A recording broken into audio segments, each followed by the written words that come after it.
알기 쉬운 경제 완전 정복. 가장 가까이 있는 생활 경제 뉴스. 김은경의 생생경제. 논란이 되고 있는 경제 이슈를 파헤치는 생생포커스. 논란의 쟁점은? 자, 생생경제 3부 시작하겠습니다. 올해 1분기 국민소득 증가세가요, 5년여 만에 최대치를 기록했다는 소식이 들어와 있습니다. 그리고 국내 총생산 GDP를 살펴보면요, 건설 경기는 활기를 좀 띄었지만 수출이 역시 좀 주춤하면서 0.8% 성장에 그쳤다는 소식도 있습니다. 최근 정부가요, 우리 경제가 조금씩 나아지고 있다고 얘기를 하고 있는데, 하지만 엔저에다가 메르스 복병으로 해서 우리 경제는 현재 내후외환에 좀 빠져 있다, 이렇게 평가가 되는데요. 과연 이 위기를 어떻게 극복할 수 있을까요? 연세대 경제학부의 김정식 교수와 함께 자세히 좀 짚어보겠습니다. 교수님 안녕하세요. 네, 안녕하십니까? 예, 오늘 한국은행에서 발표한 걸 보니까요, 우리나라 국민소득, 지난 1분기 국민소득이 꽤 많이 늘었어요. 국민들이 좀 의아해할 것 같아요. 실질 소득 증가가 그냥 있었나, 이런 정도 생각을 하실 것 같은데 좀 짚어주시죠. 네네, 한국은행에서 오늘 1, 4분기 국민소득 증가율을 발표를 했는데요. 보통 우리가 생각할 때는 굉장히 경기가 침체되고, 네. 그래서 성장률이 굉장히 낮을 걸로 이렇게 봤는데, GNI라 그래가지고, 이제, 국민소득 중에서, 해외에서 생산한 국민소득까지 이렇게 우리나라 국민들이 생산한 국민소득까지 네. 이렇게 고려한 국민소득입니다.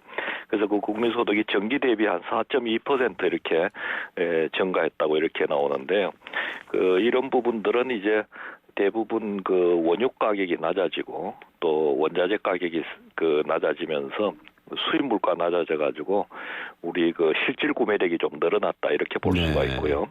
또 해외에서 이제 이렇게 벌어들인 돈들이 조금 있어서 이렇게 성장률이 높게 나타났다 이렇게 볼 수가 있습니다. 그러니까 원유가 하락으로는 일종의 비용이 감소했고 해외에서 벌어들이는 수입이 좀 늘어서 실질 국민소득이 좀 늘었다, 이런 말씀이신데, 네네. 자, 그럼 실질 소득이 좀 늘었다면은 당연히 소비도 좀 늘어야 되는데 어떻습니까?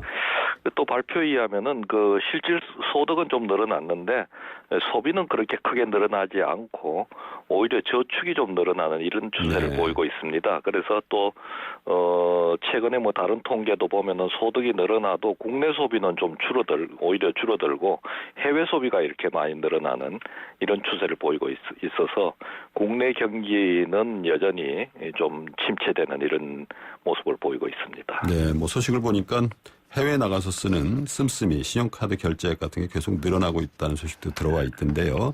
자, 한국은행에서는 소득지표 높아지고 있고 저축률도 높아지고 있어서 소비나 투자 여력이 커지고 있으니까 이게 건전성이나 안전성 측면에서 굉장히 긍정적이다, 이렇게 평가를 했는데요.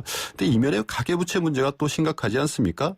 어떻습니까? 그렇습니다. 지금 이제 소득이 좀 늘어나도 우리나라 국민들이 소비를 하지 않고 저축을 많이 늘리고 있습니다. 이것은 우리나라뿐만 아니라 네. 미국에서도 그런 현상이 나타나고 있는데요. 이것은 이제 그만큼 우리 미래가 노후가 불안하고 하기 네. 때문에 소득이 늘어나도 이제 저축을 늘리고 있다 이렇게 볼 수가 있고요. 이런 부분들은 이제 국내 경기, 특히 내수 경기를 어둡게 하는 또 요인 중에 하나다 이렇게 볼 수 있습니다. 이 100세 시대의 부작용이기도 하네요. 네. 자, 국내 총생산 GDP도 발표를 했는데요. GDP는 어땠습니까? 그렇습니다. 아까 GNI는 이제 외국에서 생산한 것까지 우리나라 국민들이 포함한 거고요.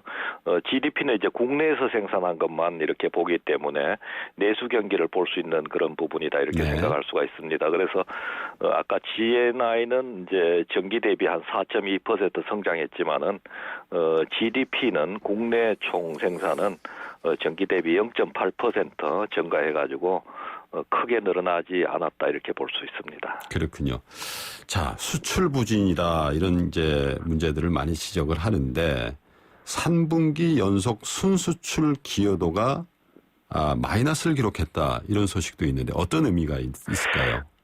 아시다시피 이제 지금 우리나라 수출이 그 상당히 좀 그 감소 추세를 보이고 있습니다. 그 이유는 뭐 아시다시피 이제 그 엔달러 환율이 굉장히 높아지고 있고 일본의 수출이 잘 되면서 이제 우리나라 수출이 안 되는 이런 측면이 있고요. 그래서 그 동안에는 이제 수출이 우리나라 성장에 큰 기여를 했는데 수출이 자꾸 줄어드니까 수출의 기여도가 계속 이렇게 마이너스로 떨어지면서 마이너스 0.2% 지난 분기보다 0.1% 더 줄어들었다 이렇게 볼 수가 있습니다. 그러면 저희 경제 성장을 하는데 수출이 오히려 발목을 잡고 있다는 얘기나 마찬가지네요. 지금은 이제 내수가 줄어들어 있는데다 수출까지 이렇게 줄어드니까 네. 우리나라 성장률이 앞으로 올해 성장률이 상당히 낮아질 걸로 이렇게 보고 있고 IMF에서도 OECD에서도 우리나라 성장률을 이렇게 하향 조정하는 이런 네. 그 추세를 보이고 있죠.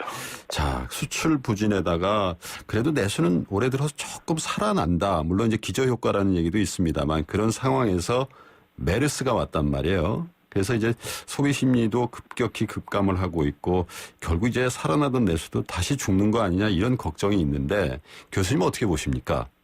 그렇습니다. 이것이 이제 그 뭐 단기에 이렇게 진정이 되면은 뭐 다행입니다만은 이것이 확대가 되면은 그 우리 경제에 큰 영향을 미칠 걸로 악영향을 미칠 걸로 보고 있고요. 경제라는 것이 이제 사람들을 만나서 소비하고 또 물건을 만들고 또 수출하고 이렇게 하면서 이제 경제가 그 돌아가게 되는데 이것 때문에 이제 결과적으로 사람들을 만나는 걸 회피하면은 그렇죠. 소비나 투자, 수출 모든 부분에서 그 충격이 올 수 있고 우리 경제를 상당히 어렵게 만들 수 있는 요인이다 생각이 돼서 상당히 좀 걱정이 되는 부분입니다. 자, 이럴 때일수록 우리 정부가 어떻게 대처해야 할지가 중요할 텐데요. 최근 우리 당국의 그 대처 또 수출 부진 엔저 메르스 쇼크에 대한 경제 당국, 금융 당국의 대처 어떻게 평가를 하십니까?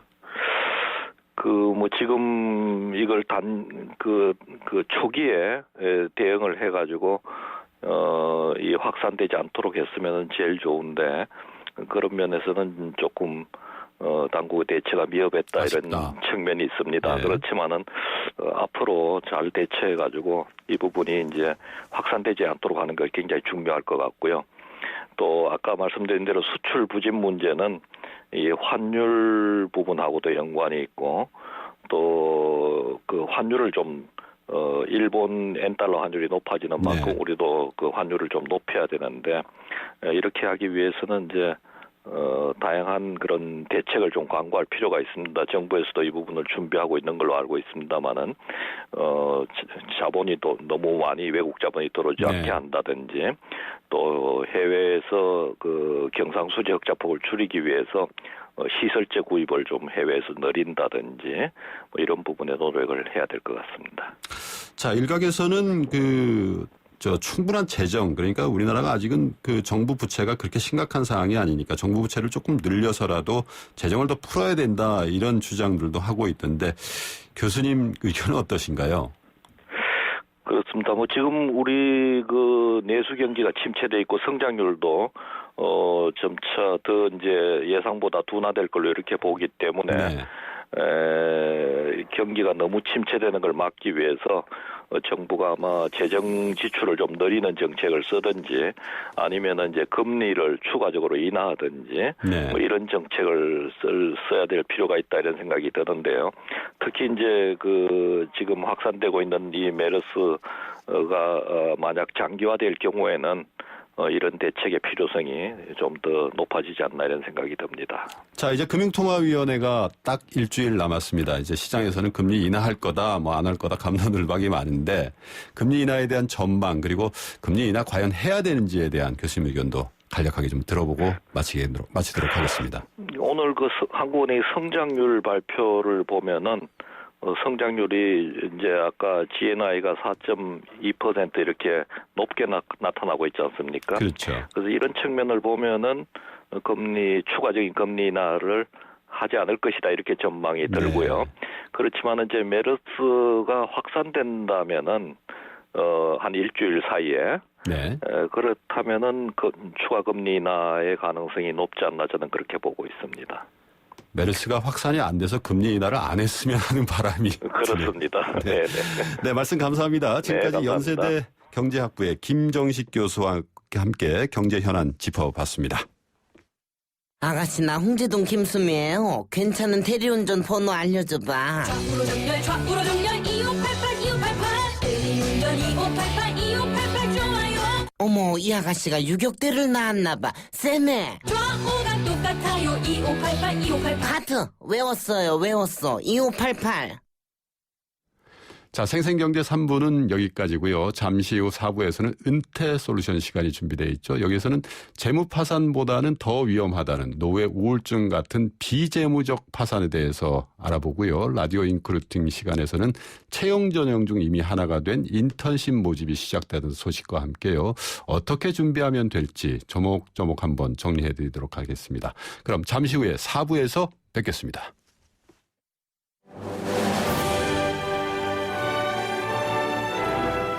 2015년 올 여름 영국 옥스퍼드에서 개최되는 국내 유일한 영어 캠프를 만나보세요. YTN 라디오가 주최하는 옥스퍼드 영어 캠프는 자녀들의 영어 실력을 한 단계 끌어올려 드립니다. 캠프가 끝난 뒤에는 서유럽 투어의 기회도 누리실 수 있습니다. 영국 옥스퍼드에서 체험하는 YTN 옥스퍼드 영어 캠프.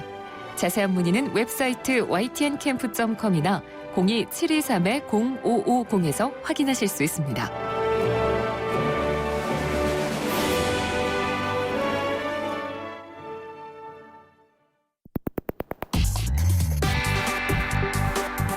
어려운 경제학은 가라. 귀에 쏙쏙 들어오는 김인경의 생생경제.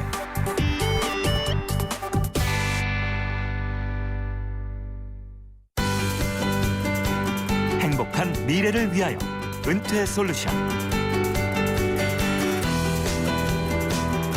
자, 바야흐로 100세 시대가 됐습니다. 은퇴 이후 제2의 인생을 위한 준비 과정을 저희 생생경제 시간에 도와드리고 있는데요. 오늘도 미래에셋 은퇴연구소의 김경록 소장 나와 계십니다. 안녕하세요. 예, 안녕하세요. 반갑습니다. 예. 오늘 어떤 말씀 주실까요? 예, 제가 이때 동안 이제 재무적 이야기만 너무 해가지고요.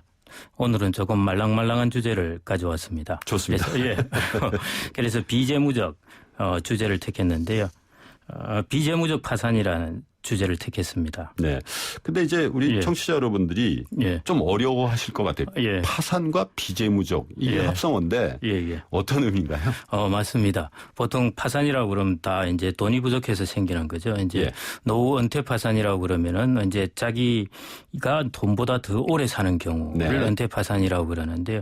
근데 우리 주변에 보면은 이런 돈뿐만 아니라 다른 관계 때문에 상당히 노후에 어려운 경우가 많습니다. 네. 예를 든다면은 이제 시간이 너무 많은데 이 시간을 잘못 활용해서 문제가 생기는 경우도 있고요. 네.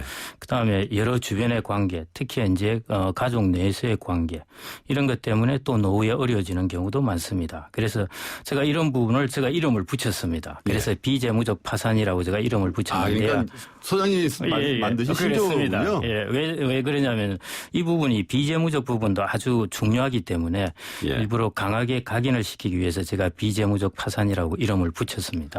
오늘 아침에 보도해 보니까 IMF가요. 예. 그 우리나라 OECD죠. OECD가 우리나라 사람들이 어렵거나 힘들 때 전화할 때 뭐 예. 이렇게 말할 데가 없는 나라 중에 그 굉장히 안 좋은 나라 중에 하나다 이런 예. 보도가 있던데 예. 이런 것도 하나의 비재무적 파산이다 이렇게 볼 수가 네, 있습니다. 그렇습니다. 이제 주변의 관계가 좋으면은 예. 좋은 관계를 가지고 있으면 그런 부분도 해결될 수가 있는 거죠. 예. 자, 그러면 비재무적 파산에 어떤 요소를 우리가 가장 많이 고려해 봐야 될까요? 저희들이 아마 소셜 네트워크를 가지고 다 조사를 해보고요. 그리고 주변에서도 많이 이제 이야기들을 들어보는데 대충 세 가지로 압축됩니다. 네. 첫째가 일, 그다음에 둘째가 시간, 세 번째가 관계. 이 세 가지 내로 다 압축이 되는 것 같습니다. 그래서 이 돈 이외에도 이 세 가지를 적절하게 잘 갖춰야 할 것 같습니다. 자, 돈도 있고 일도 있고 시간도 있고 관계도 좋아야지 행복한 그렇습니다. 노년이 예, 된다 이런 예, 말씀입니다. 예. 그럼 하나하나 좀 알아볼게요. 예. 일 어떻게 해야 될까요? 그래서 참 어려운 문제죠. 우리나라가 아시다시피 소장님도 잘 아시다시피 노후 취업 여건이 열악합니다. 네. 그 몇 가지 보면은 우리나라 55세 전으로 사실은 주로 퇴직을 하고 그다음에 70세 정도까지 일을 합니다. 그리고 자영업자들이 50세 이상이 거의 절반을 차지하고 있고요. 그렇죠. 예, 그다음 60대 이상은 자기 경력하고 주로 무관하게 취직을 합니다. 어쩔 수 없이 비자발적으로 하는 거죠? 예. 그래서 주로 일이 이제 공익형 일자리가 70% 정도 차지하고요. 네. 자기의 경력하고 관계되는 건 3% 정도에 불과합니다. 네. 그래서 여건이 열악한데요. 이런 부분에 대해서 이제 일자리에 대해서 몇 가지 말씀드리고 싶은 게 이런 여건에 대해서 첫째는 이제 그 창업은 제발 좀 하지 말자. 예. 뭐 3년인가요? 2년 안에 망하는 게 뭐 한 반 정도 절반 된다니까. 정도 됩니다. 예. 그러니까 나는 아니겠지 하는 경우가 많은데 네. 평균의 법칙을 대부분 따릅니다. 네. 예, 그다음에 이제 기술을 익히자. 그다음에 세 번째가 오늘도 저희 친구들하고 또 퇴직한 친구들하고 이야기를 했습니다마는 눈높이를 낮추자는 것입니다. 네. 보통 두 번째 직장 퇴직하고 난 뒤에 직장은 보통 연봉 자기 첫 번째 직장의 연봉에 비해서 한 3분의 1, 4분의 1로 뚝 떨어집니다. 네. 평균적으로 그렇습니다. 그래서 눈높이를 낮춰야 그래도 되고요. 받아들이자. 예. 그다음에는 이제 꼭 일을 돈 이외에 다른 부분의 혜택도 생각을 하자는 네. 것입니다. 그래서 NPO 활동이라든지 이런 걸 하다 보면은 거기서 다른 만족도 없고 그다음에 거기서 또 다른 관계가 형성되면서 일자리를 그렇죠. 얻을 수 있습니다. 예. 그래서 그런 부분에 이제 비금전적 혜택도 생각하고 해야 된다는 것이고요. 가장 중요한 것은 결국 사회에서 자기에게 요구하는 것이 역할이 바뀌었다는 것입니다. 네. 그래서 그런 부분을 잘 받아들여야 할 것 같습니다. 자, 일을 관리하는 것도 이렇게 힘드네요. 다음이 이제 시간이에요. 예. 뭘 유의해야 될까요? 시간이 일단 너무 많다는 게 문제입니다. 그게 문제죠. 예, 은퇴 후에는 한 8만에서 9만 시간 정도 시간이 네. 남습니다. 그래서 직장 다닐 때는 시간이 없어서 허덕이고요. 은퇴 후에는 시간이 많아서 허덕입니다. 이게 주로 남자들에 해당되는 것인데요. 네. 그래서 남자들 같은 경우에 이제 퇴직하고 나서 골프를 치러 가도 멀리 치러 간다고 그럽니다. 왜냐하면 하루 종일 시간을 다 쓸 수 있기 때문에. 1박 2일 가는 분들도 있죠. 예, 그렇기도 하고, 그 다음 멀리 가서 하루 종일 다 쓰기도 하는데, 주로 그래서 TV를 많이 봅니다, 대부분. 네. 근데 여자들은 다르죠. 여자들은 이제 하루에 일과를 적으라고 그러면은 쉽게 다 씁니다. 그러니까, 일어나서 이제 밥하고 빨래하고 슈퍼 가고 딸네 집에 가고 뭐 이런 식으로 이제 친구 만나고 하는데 남자들은 일과를 쓰라고 그러면은 사실은 한두 줄 쓰고 쓸 말이 없습니다.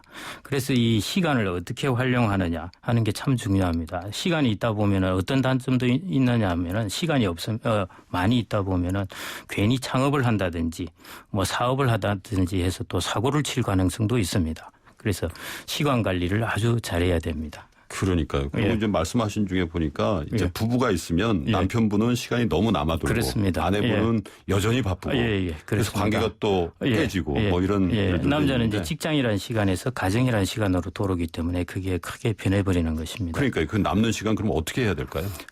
두 가지 형태입니다. 저는 이제 무라카미 하루키의 형태와 그다음에 네. 무문관 고동력의 형태라고 보는데요. 네. 무라카미 하루키라고 작가 아시죠? 유명한 일본 소설가죠. 예. 예. 이 작가는 이제 작가임에도 불구하고 우리 작가라고 생각하면은 보통 술도 마시고 뭐 이렇게 글이 쓰고 될 싶을 때 쓰고. 그런데 예.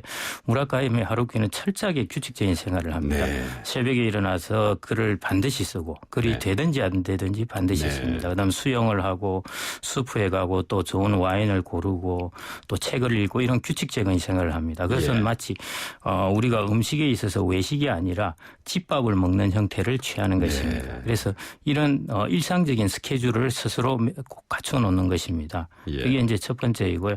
이렇게 하더라도 안 되는 경우가 있습니다. 그래서 두 번째는 이제 무문관이라고 그러는데요. 선방에서 보면은 자기 혼자 그 방 안에서 견뎌야 되는데 그게 고동력입니다.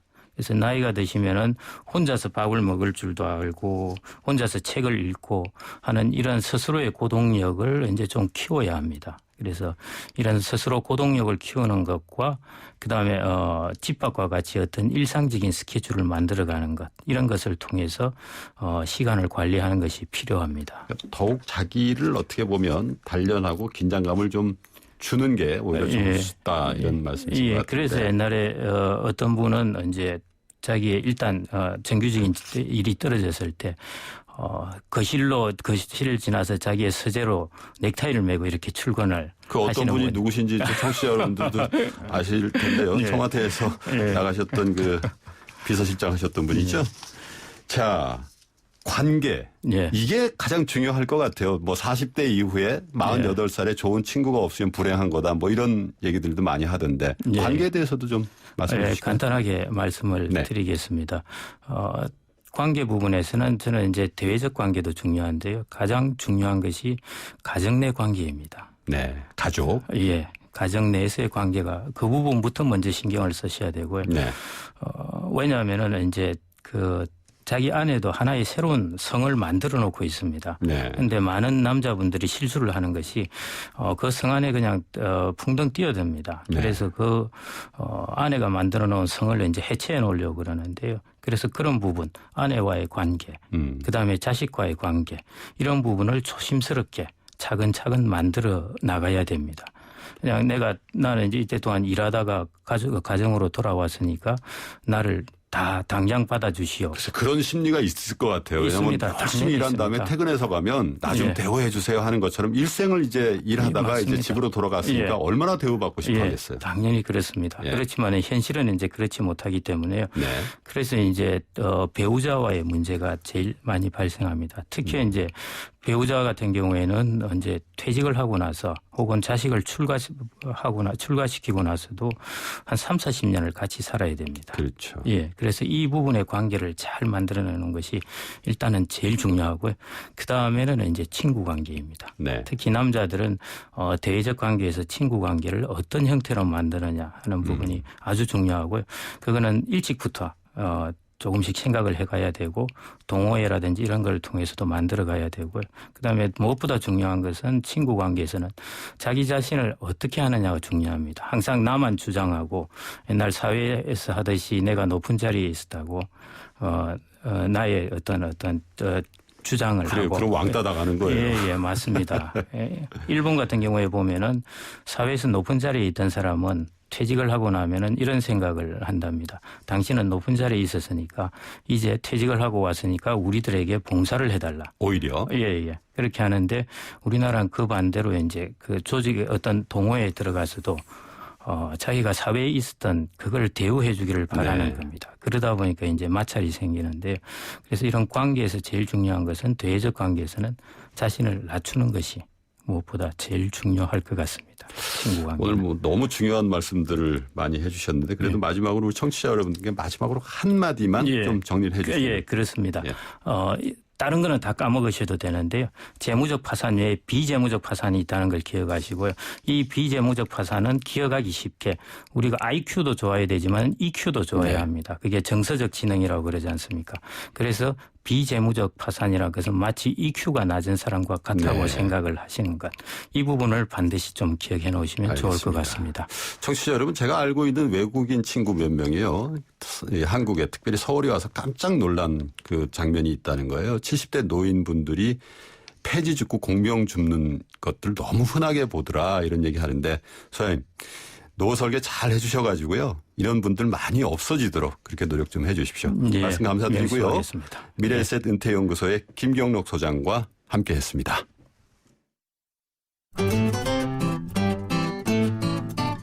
생생경제를 다양하게 만나는 방법.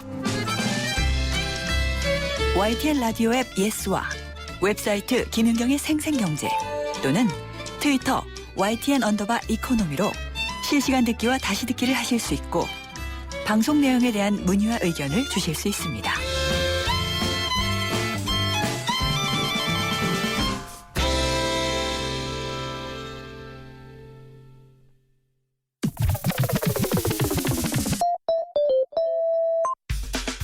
내게 꼭 맞는 일자리 어디 없을까? 취준생도 재취업자도 엄선된 일자리 정보가 한 곳에 라디오 인크루트. 참 요즘 취업하기들 어렵죠. 하지만 조금 더 빨리 쉽게 취업의 문을 두드릴 수 있는데요. 취업준비생부터 재취업자들까지 취업을 희망하는 모든 분들을 위해 마련된 순서입니다. 취업에 대한 정보와 방법 자세하게 소개해 주실 인크루트의 서미영 상무 전화로 연결해 봅니다. 안녕하세요. 안녕하세요. 자, 오늘은 취업에 대한 얘기 어떤 얘기부터 시작할까요? 오늘은 인턴십에 대한 이야기를 좀 준비를 했는데요. 그 5월 말 6월 초로 시점으로 안타깝지만 대기업 상반기 공채가 거의 마무리가 됐습니다. 이제 기업들의 인턴십 채용이 지금 시작되는데요. 그러니까 뭐 어른들은 좀 인턴십이 뭐야 이렇게 좀 생소할 수 있으실 것 같은데 그러니까요. 이미 상반기와 하반기 공채 모집 사이에 대학생들을 대상으로 하는 학예 인턴십이죠. 그러니까 네. 이것이 채용의 일정 정도 비중을 잡고 자리를 잡았다고 이제 보시면 될 것 같습니다. 그러니까 더불어 이제 우리 취업 준비생들도 이런 인턴십에 대한 인식이 많이 이제 변화되었는데요. 인크루트가 지난달 27일 발표한 설문조사에서도 뭐 이런 인식의 변화를 좀 반영을 하고 있는데 네. 취업 준비생 480명을 대상으로 한 조사에서 70% 정도가 취업과 인턴십 경험이 관련이 있다고 생각하는 것으로 나타났습니다. 아, 그러니까 그만큼 네네. 인턴십이라는 게 채용 전형에 하나로 이미 정착이 돼 있다 이렇게 인식을 하고 있다는 얘기네요. 그렇게 이해하시면 될 것 같아요. 원래 이제 인턴십이라는 거는 일종의 훈련 과정이잖아요. 그렇죠. 지금 우리나라에서는 이게 채용 전형의 하나로서 일단 깊이 이제 자리 잡은 것이죠. 네, 그만큼 이제 많은 취업 준비생들이 정식 취업에 앞서가지고 이 인턴십을 지금 준비하고 있고 이것이 이제 경험이 된다고 이제 믿고 있는 거죠. 근데 문제가요. 네. 이전에도 문제가 됐습니다만은 네. 인턴을 뽑아놓고 열정페이라 그래요. 왜 거의 돈도 안 주고 그냥 일만 시키고 또 취업으로는 이어지지 않는 그런 상황에서 이제 인턴에 참여했던 대학생들 또 취업준비생들이 사회에 대해서 엄청나게 실망감을 가지고 또 뒤돌아서야 되는 그런 환경이 또 있는데 그럼 어떻게 보세요? 인턴십이 기대만큼 지금 실망도 많이 불러오고 있는 게 사실이고요. 네. 네네. 그러니까 이 인턴십이 어쨌든 지금 한국에서는 그러니까 훈련 과정이 하나로 시작된 게 아니라 사실은 이제 청년 그 취업이 너무 어려워지니까 그렇죠. 그러니까 사회 안전망의 하나로 어쨌든 그러니까 일자리를 제공하기 위한 의미에서 이제 시작된 제도라고 이해하시는 게 좀 나을 것 같고요. 그래서 중소기업들 위주로 많은 인턴십들을 채용을 하고 있지만 실제 이것이 정규직으로 전환되는 비중은 좀 낮기는 합니다. 어느 정도 되나요? 전환율이 그렇게 높지는 않아요. 네. 뭐 정확하게 통계는 제가 지금 바로 언급드리기 좀 어려운데요. 예. 대개는 이제 전환된다기보다 전환이 안 된다고 이제 보셔도 될 것 같은데요. 그러니까 이렇게 중소기업에서 인턴십을 채용한 다음에 괜찮으면 일단 뭐 전환을 하고 그렇지 않으면은 이제 그 채용으로 이제 이어지지 못하는 문제가 있기는 합니다. 네, 그럼에도 불구하고 우리 이제 그 청년들은 앞으로 인턴십에 참여할 의향이 계속 있는가에서 또 물어보면 대개 한 60% 이상은 그럼에도 불구하고 재참여를 하겠다고 이야기를 하거든요. 이 이야기는 무슨 이야기냐면은 아무런 경력이 없는 취업 준비생들의 취업이 그만큼 어려워졌다는 거죠. 그래서 이 인턴십이라도 이제 경험이나 경력을 보완을 해서 취업 시장에 나서는 이제 취업 준비생들이 늘어나고 있다는 것을 이제 반증을 하는 것입니다. 아, 그러니까 인턴은 취업 과정에서의 필수 코스가 됐다. 이렇게 보시는 거죠? 거의 지금 그런 상황이라고 보시면 됩니다. 채용 전환을 예정하고 있는 인턴직들도 꽤 있다고 하는데 이런 어떤 업종이 많이 있나요?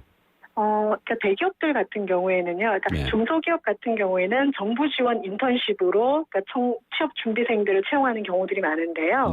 대기업 같은 경우에는 아까 말씀드렸던 것처럼 채용 전형의 하나로서 인턴십을 운영하는 데들이 꽤 있습니다. 그래서 이런 데들은 인턴십을 모집을 할 때 평가에 따라서 채용 전환을 하겠다라고 이제 공고를 이제 내는 데들이 많거든요. 그래서 지금 이제 하반기에도 보면은 대상그룹에서 채용 연계형 인턴을 모집한다고 지금 6월 1일부터 공고가 나가고 있고요. 이거 아주 유익한 정보예요. 지금 취업 준비생들도 많이 듣고 계실 텐데 대상그룹 말씀하셨죠? 자세히 좀 얘기해 주세요. 네, 그리고 동아일보에서도 6월 1일부터 지금 인턴 모집을 한다고 공고를 냈는데 이 역시도 지금 채용 연계형 인턴입니다. 근데 이제 이런 인턴들도 어쨌든 인턴으로 채용이 됐다고 해서 바로 전환이 되는 건 아니에요. 3개월에서 6개월 정도의 인턴십 기간을 통해서 평가를 받아야지만 이제 전환이 된다는 점을 좀 이제 이해하실 필요는 있고요.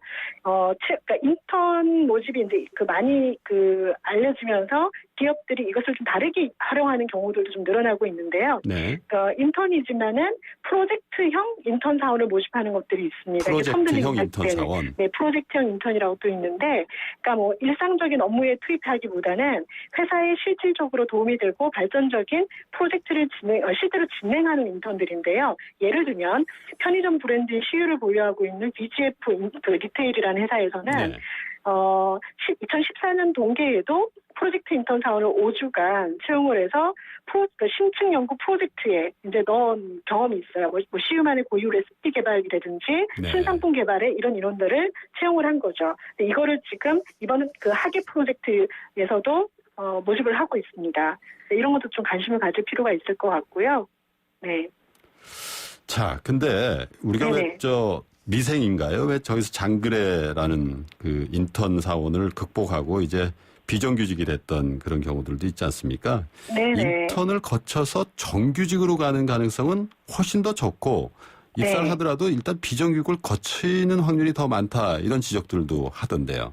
네, 이게 좀 우리 지금 뭐 채용 시장의 단면들인데요. 네. 그러니까 지금 사회에 첫 이제 발을 내딛는 이제 취업 준비생들이 더욱 이제 이런 상황에 놓이는 것이죠. 이 경력이 없다 보니까 경력에 대한 실질적인 인정이 없고 인턴십부터 출발을 하지만 말씀하셨던 대로 비정규직으로 채용될 가능성이 좀 높아지고요. 그리고 인턴십 자체가 사실 비정규직 채용이거든요. 그렇죠. 그리고 또 이 비정규직 채용을 또 거쳐서 정규직으로 전환될 가능성은 또 아주 높은 상황은 아니고. 네. 그러니까 이게 전체적으로 이제 그 대학을 졸업한 이렇게 취준생들에게 돌아갈 양질의 일자리가 좀 부족한 데서 나타나는 현상이라고 이해하셔야 할 것 같습니다.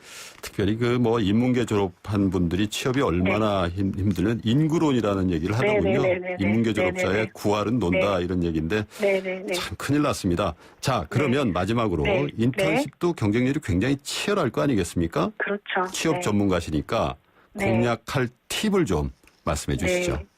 네, 제가 굉장히 좀 안타까운 게, 인턴십은, 그러니까 사회 진출에 이제 일단 디딤돌, 교두보 같은 이런 이제 인식들을 가지고 있으셔야 되는데, 네.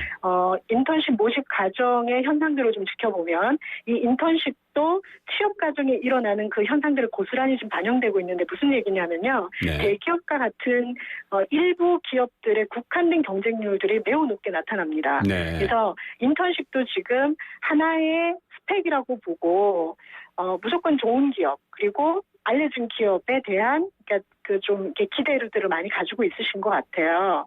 근데 이 인턴십이라는 것이 취업 준비생들에게 왜 중요하냐면은, 네. 본인이 앞으로 이 채용 시장에서 해야 할 직업과 연계되어야지만 이 인턴십에 대한 경험들을 앞으로 정규직 입사 지원을 하실 때도 인정을 받을 수 있다라는 거를 좀 유의미하게 좀 받아들이셔야 될 것 같아요. 그래서 많은 인턴십 경험이 중요한 것도 아니고 무조건 좋은 기업에서 인턴십을 경험했다는 것이 중요하지 않다는 것. 네. 그래서 내가 하고 싶은 일에 연결된 경험을 네. 하시는 것이 가장 중요한 팁인 것 같습니다. 자기가 하고 싶은 일과 꼭 네. 연결시켜서 취업으로 그렇죠. 이어질 수 있는 가능성을 높여라. 이게 이제 네. 마지막으로 주신 팁이었어요. 말씀 감사합니다. 감사합니다. 예, 지금까지 인크루트의 서미영 상무와 얘기 나눠봤습니다.